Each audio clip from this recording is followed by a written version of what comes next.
Alright, yo, it's me, it's the SCOTT. I decided to take a break from doing my dishes, letting them soak right now, and I'll give you this top 10 list, which I've been working on, and it's my top 10 favorite horror franchises.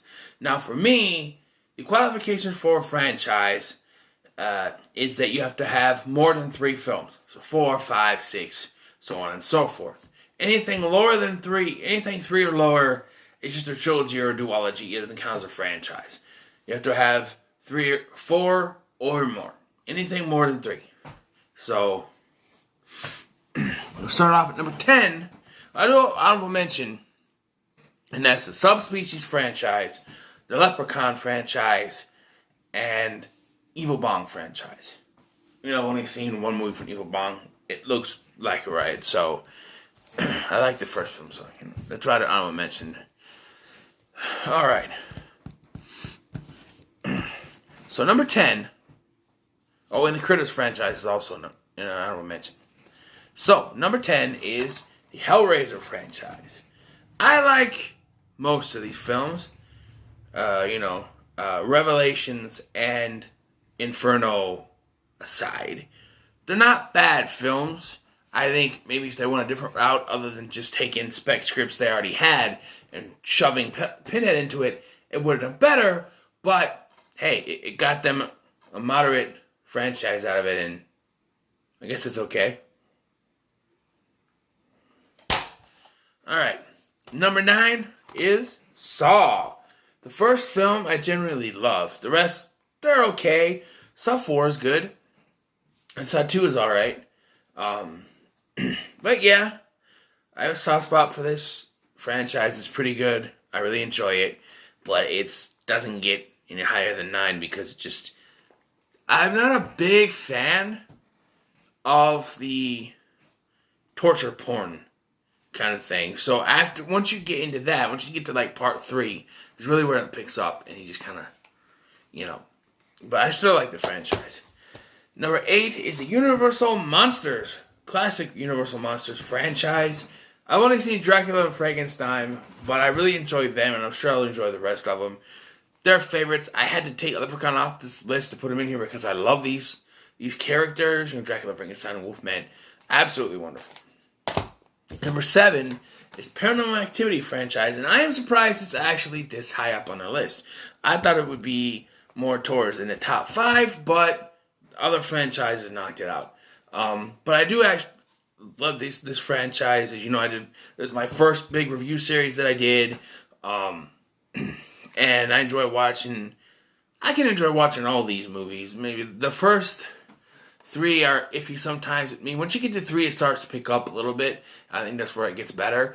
But yeah, enjoy watching them. Oh, also Insidious and the Conjuring universe are honorable mentions as well. I didn't put them in here because, the Conjuring universe is a little weird because there's only 2 Conjuring films and there's 3 Annabelle films, and then you have The Nun and La Llorona. So I just kind of put that honorable mention.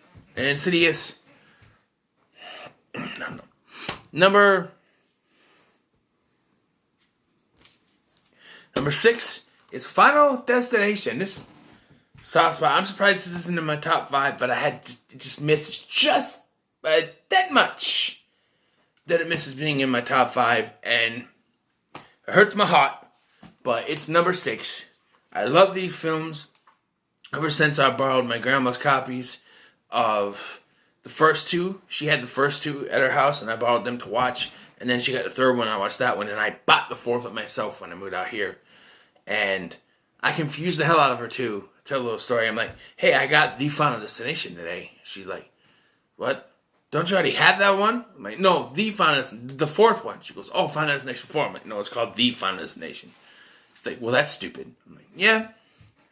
But the Final Destination was supposed to, say it's the last one. Of course it wasn't, but I only have these 4 on Blu-ray and the 5th one on DVD.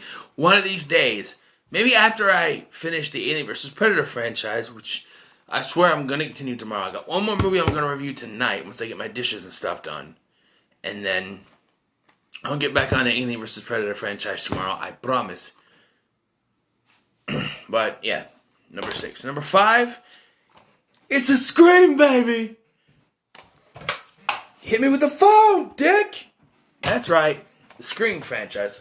This is the one that knocked it down. I was going through my franchise and I put this at number 5 with the rest of these. And I forgot I had this and oh no. I have to put this before Final Destination because it wasn't for Scream. I probably wouldn't have gotten into horror movies the way I did. I mean, I watched Child's Play growing up, but I watched Child's Play growing up, but that, I just like Child's Play. Once I watched Scream, I wanted to find more horror movies to watch. Of course, my mom wouldn't let me, but I found more horror movies like that at my grandma's house, and that worked out for me. And that Scream that was a catalyst for that, so I had to put it in my top 5. Number 4 is the Friday the 13th franchise. Again, this has a soft spot in my heart. It goes back to me watching late night at my grandma's house and just sort of,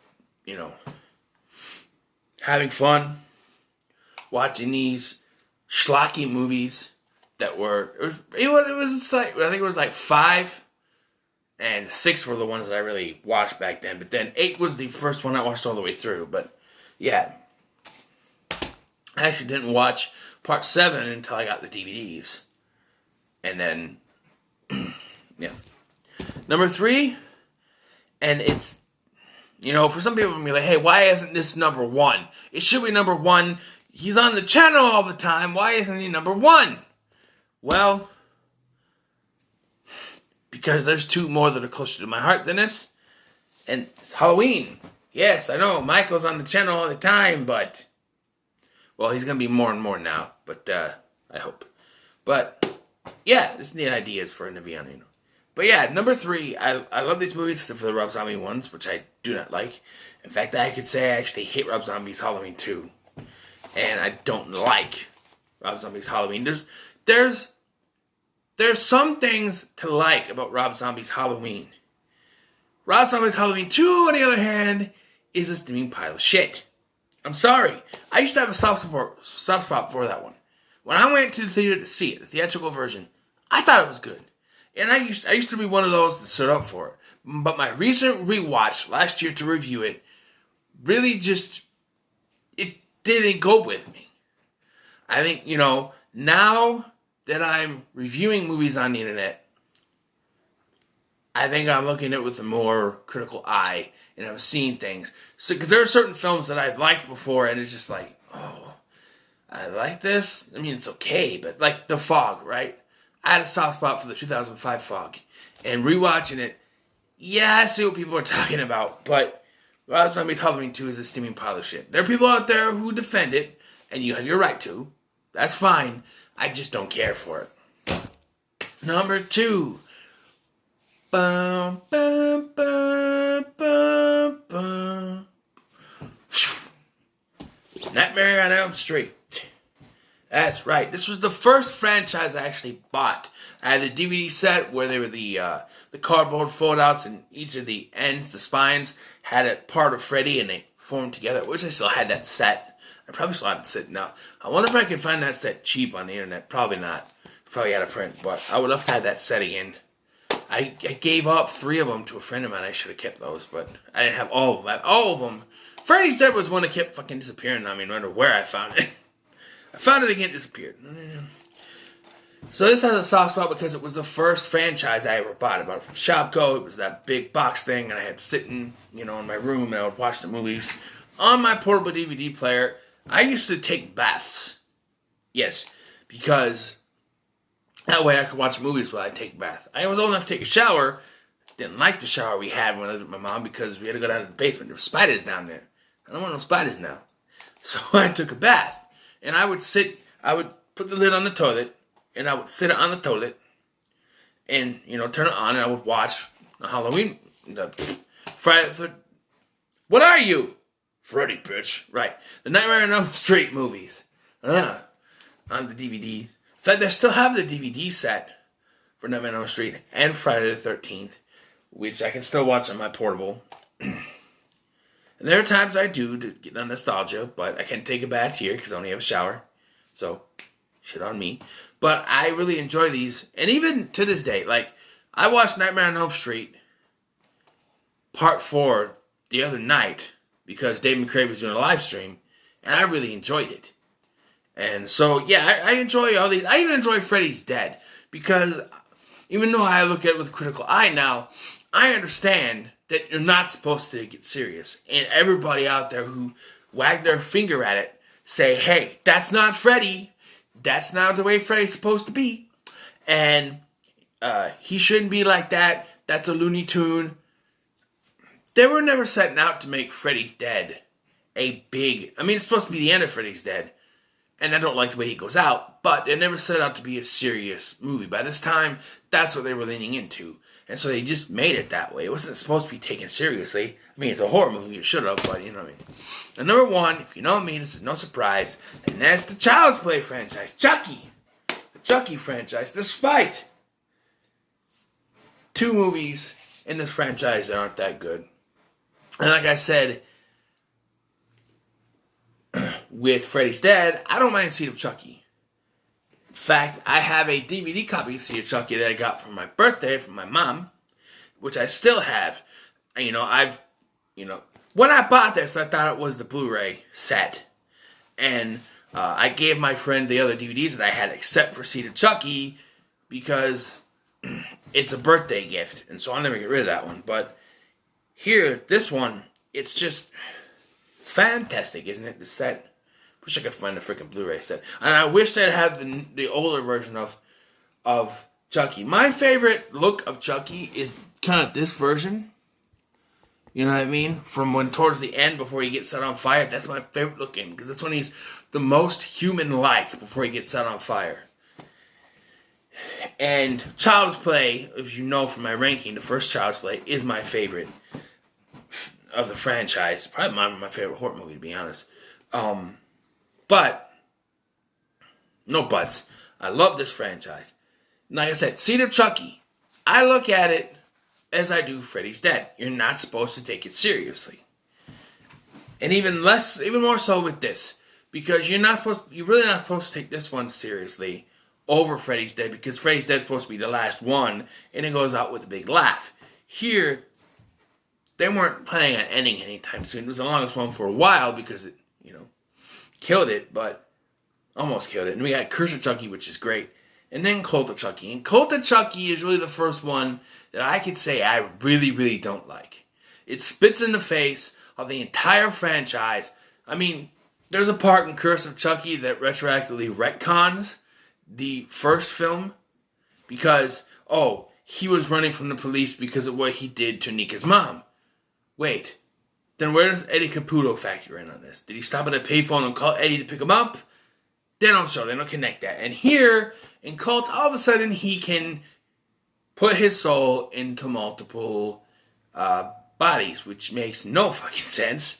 Because you think your soul wouldn't be able to go into more than one body. It's a soul. It's not, it's not mind control. It's a soul. I don't know. But I'm interested to see where they go with this TV show that's supposed to come out soon. I really enjoyed the remake, which people shit on because it's not the same Chucky. Well, no fucking does not the same Chucky. It's not supposed to be. Well, they shouldn't have called it Chucky. Okay. But then you would be bitching and complaining if they just called it Buddy. You could be bitching and complaining, they called it Buddy. They didn't call it Chucky. It's supposed to be Chucky. So, you can't win with that. And there are people out there that say that's not Chucky, that's Buddy. I'll only call him Buddy. That's fine. But, be open-minded when it comes to some remakes. Speaking of remakes, this is number one. Speaking of remakes, I'm going to do a video on remakes. Not necessarily a countdown or a top 10. Just talking about the remakes that I have in my possession. And some remakes I don't. Or at least one I don't. There's one that I have on my Vudu I'll talk about. But, just, remakes in general, and how some of them can be better, some of them can be worse. Maybe I'll do a, that are worse than the original, or just bad film. I don't know. I can't really do that if I can do good remakes, bad remakes, and remakes of movies I haven't seen yet, so I can't really compare it to the original, so, that aren't necessarily good. I don't know. Or I could just go through each one and just kind of talk about it, I guess. I'll write down each one I can talk about. But yeah, that'll be coming soon. So yeah, rethinking my top 10 list. Of course, Chucky was going to be number 1. That's my favorite of all time, of course. So what are your thoughts on that? Let me know in the comments below. Like, share, and subscribe. Thank you for watching. I've been Scotty. See you in the next one.